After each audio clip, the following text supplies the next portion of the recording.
அன்பு பிள்ளைகளே, இன்று நான் உங்களோடு பேச வந்திருக்கிறேன். உங்கள் கவலைகளையும் பயங்களையும் நான் அறிவேன். இருளான பாதையில் தனியாக நடப்பது போல் உணர்கிறீர்கள். நம்பிக்கையை இழந்துவிட்டதாக நினைக்கிறீர்கள். ஆனால் நான் உங்களுக்கு சொல்கிறேன், அந்த பயம் இனி இல்லை. ஏனென்றால் ஏற்ற காலம் வந்தது. இந்த நாள் உங்கள் வாழ்வில் ஒரு புதிய ஆரம்பம். இதுவரை நீங்கள் விதைத்த கண்ணீருக்கும் சிந்திய உழைப்புக்கும் பலன் கிடைக்கும் நேரம் இது. இந்த உலகம் உங்களை கீழாக பார்த்திருக்கலாம், உங்களை இகழ்ந்திருக்கலாம். ஆனால் நான் உங்களுக்கு வாக்குத்தத்தம் செய்கிறேன், நீங்கள் உயர்வீர்கள். அடக்கப்பட்டவர்கள் உயர்த்தப்படுவார்கள், தாழ்மையுள்ளவர்கள் மகிமை அடைவார்கள்.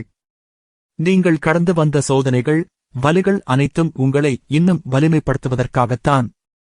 உங்கள் விசுவாசம் நெருப்பில் புடமிடப்பட்ட தங்கத்தைப் போல் பிரகாசிக்கும். நான் உங்களுக்கு ஒளியாக இருப்பேன். நீங்கள் நடக்கும் பாதையை நான் தெளிவாக்குவேன். என் கரம் உங்களை ஒருபோதும் கைவிடாது. என் அன்பு உங்களை சூழ்ந்திருக்கும். எனவே எழுந்து நில்லுங்கள்.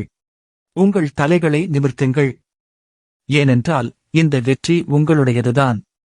நீங்கள் உயர்வீர்கள். ஆமென்.